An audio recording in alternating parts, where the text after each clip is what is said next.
Hare Krishna. So extremely fortunate here to be again in this very picturesque setting. You can see right in the middle of the Himalayas in Mandi, Himachal Pradesh, at none other than the Indian Institute of Technology, Mandi. And with me, I have the great privilege to have Dr. Laxmidhar Behera, Lila Purushottam Prabhu, who is the director here and actually a very eminent academician and who has talked to us already about his dream about the Bhaktivedanta University. Thank you so much for sharing what you did. And we'll be very eager to know what would you say about actually what are the actual principles or pillars of this university. You would like to identify that?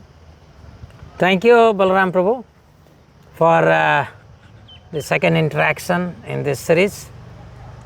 We discussed that the cultivation of inner experience and outer experience simultaneously would lead to the development of holistic science and technology. We also discussed that the science that started with the objective of understanding nature later became exploitation of nature. Yeah. That is because we ignored the experiencer. And as a result, we are seeing the consequence of global warming, climate change, extinction of species, all those environmental hazards that we are facing. Now you ask me what are the primary principles? The 5 pillars of the pillars of our university. How our university is different from other university. So the 5 pillars are that we first promote our way of life, Vedic way of life.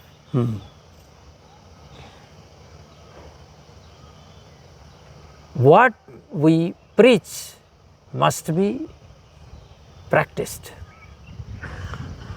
So Vedic way of life mandated that we must follow what we preach. And hence the performing arts like music, dance, drama, yoga, meditation, theology, reading Ramayana, Mahabharata, all these had a lot of meaningful application in human society because it kept the human society together, happy and creative. So although we declare these as art form, they are also science. Yeah.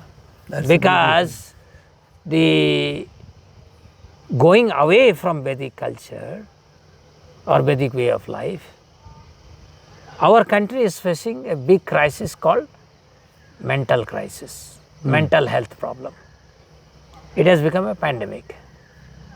Long ago people used to consider those who are poverty stricken will have certain mental stress and anxiety because of financial stress. But now celebrities are also having this problem of mental anxiety, stress. Definitely. So promoting Vedic way of life not only as an art form but also as a science. This is very important. And how we take that as our way of life. Like hearing Bhagavatam or hearing Ramayana, Mahabharata every evening in the living room where everybody used to sit, used to be a way of our life. Like for example, I am from Odisha, Bhagavad Tungi at 7 o'clock in the evening is a natural way of life, right? So this we have to bring back, showing that they are not only art form, they are science, they align mind, body and consciousness together. This is the first pillar. Second pillar is that we will impart skills as well as trade and different education systems by which the village fabric of India can be preserved. So, in this context, giving emphasis to natural farming, proper cow protection and cow farming, cattle farming, following the organic way of organic methodologies will help Right. the rural India. Also waste to wealth, right? Lot of waste, Yeah. natural waste, for example, the cow dung, the leaves, there are so many natural waste is there. How do we convert them to the biogas and make people to use that as a cooking gas? Simple. So, obviously here our idea is not simply to give them a degree called diploma or such or BSc degree, but to give them a training where they can become entrepreneur. So, becoming entrepreneur, they will create job, right? They will create job. That means job in a village framework. They create job related to biogas unit, related to electricity generation using biogas, varieties ways, all waste to wealth. That is the basis of this. So this is the second pillar. That means while most of the universities they primarily work for urban centric life, our university will work for rural centric life. Right. That means we go back to our root. This is second. Third is the decentralized economy. That is, we need to develop case studies where we have to show that the market economy is not all inclusive.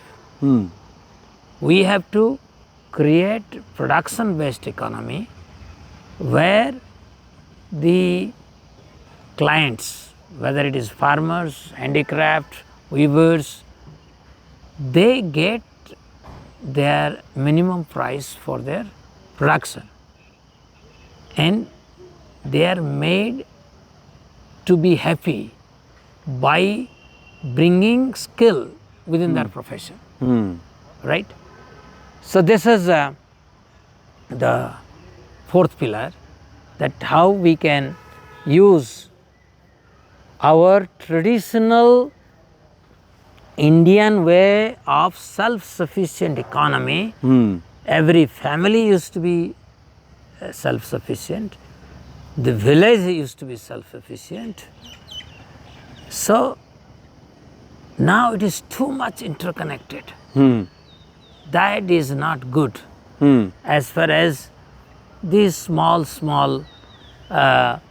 units are concerned. Every unit can stand out. Yeah, correct. So this is very important for us, that we have to create a decentralized economy where villages are, every village is sufficient, self-sufficient economically.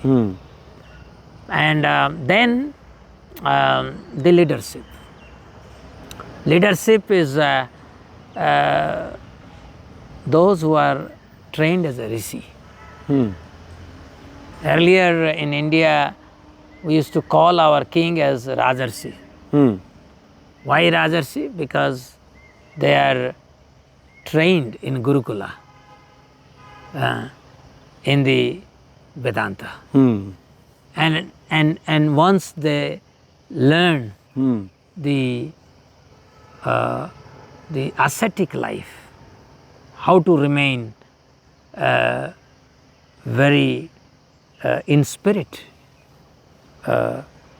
like a monk, but they also have the resources to lead the society. Right? That is Amazing, yeah. so that is the leadership development using a Vedantic brain. So how do we create leadership program? And they are needed. We have seen in our literature how Krishna, being the kingly or a prince, studied with Sudama, who is a poor Brahmin. So this also gives us an idea that in earlier Indian tradition, everybody, irrespective of their status, studied in Gurukula and did manual work under the guidance of a proper teacher. And the fifth is the most important, is the seeking the truth. So seeking the truth means truth must be dearer than any form of objects that we aspire for. Everybody in a life aspires to have a good family, good bungalow, good relationship, everything they desire. But truth is dearmost object among all aspiring objects. This is our Indian way of life. So our university will seek the truth, and truth in art, truth by pursuing art, by pursuing science, by pursuing business, by pursuing entrepreneurship, by pursuing leadership, we seek the truth. So these are 5 pillars, 5 principles under which our university will stand. Wow, that's Right? amazing. So let me summarize. First, promoting Vedic way of life. Second, imparting skills that creates jobs in the villages. And third is decentralized economy. That means creating self-sufficient villages. And fourth, leadership with Vedantic brain. Developing the leadership. And fifth is seeking truth. Wow, These are 5 things. that's amazing. Yeah. That's really extremely profound. And how would you summarize the impact that the society can truly have? Yeah, it will have 5 impacts. It is better to enumerate the impact also.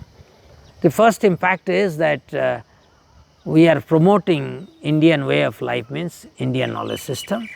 That means knowledge creation. Knowledge creation is the number 1 impact. As of now, if you look at our literature in universities, whether you take a science book, literature book, most of the input are coming from Western society. We are giving nothing, right? So now we have to create knowledge system or knowledge creation based on Bharatiya Gyan Parampara. We have to create the knowledge, means Bharatiya Gyan Parampara talks about Pancha Mahabhuta. So what is earth, water, air, fire, ether? Nobody knows. We sit in the Vyasasana and speak about Pancha Mahabhuta. But you ask them deeply, tell me science of Pancha Mahabhuta, then nobody can say. Yeah. Some ideas are there in Ayurveda. Ayurveda. That education, that scientific education is not there. Yeah. So we need to create scientific knowledge. So creation of knowledge creation is number 1 in all fields. Based on this Indian knowledge system. Indian knowledge systems. Bharatiya Gyan Parampara, Indian knowledge system. Actually, Bharatiya Gyan Parampara is much better. It is more profound than its English version called Indian knowledge system. Because the word parampara. Yes, parampara means it is in the disciplic succession of Guru Shishya. Yeah. It is very important. Yes. But anyway, Bharatiya Gyan Parampara, how we decipher the knowledge that is there in Bhagavad Gita, Bhagavatam, Ramayana, Mahabharata, Upanishad, Veda. So that is number 1. Number 2 is we will create graduates who will basically do entrepreneurship, or they will open startup and create job in rural setting. There will be job creators. Job creator. So creation of knowledge, creation of job. That will be the second impact. Third impact is very profound already by the way. So And third impact is prosperous village. Hmm. Right? So when you create jobs in village-centric framework, then obviously villages will be prosperous, and we would like our intellectuals to go towards villages than living in urban life, right? Village life is very sattvic, and in sattvic life you can create better knowledge, right? So this is the third one, a prosperous village. We want to make our villages prosperous, and we know also in 17th century and before, India used to contribute more than 30-40% of the total global GDP, because our India was prosperous in its villages. Bharatavarsha lived in her prosperous villages. That is the idea. Then the last one, right? The fourth one. Mental health, knowledge creation, job creation, prosperous village, and fourth is mental well-being. Mental health has become a pandemic.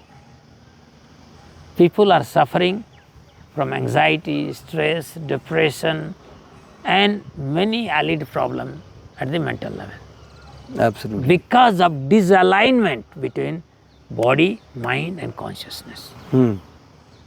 That's very profound. So we can create knowledge by which we can create varieties, ways of therapeutic measures for mental well-being.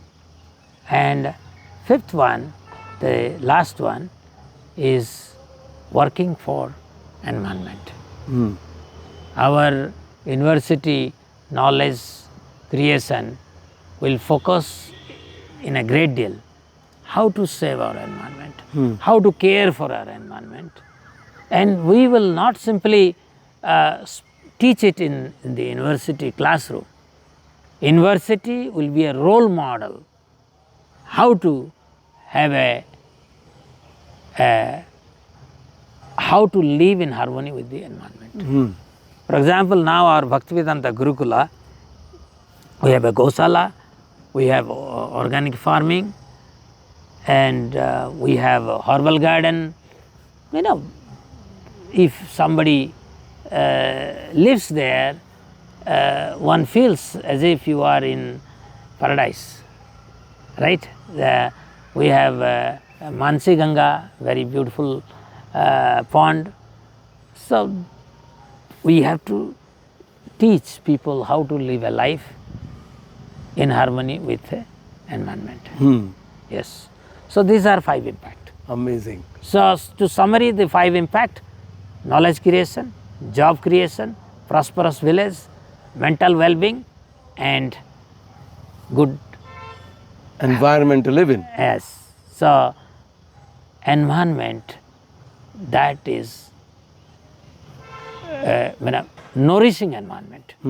Environment that nourishes us, and we nourish the environment. It's both way. Yeah. Yeah. Wow.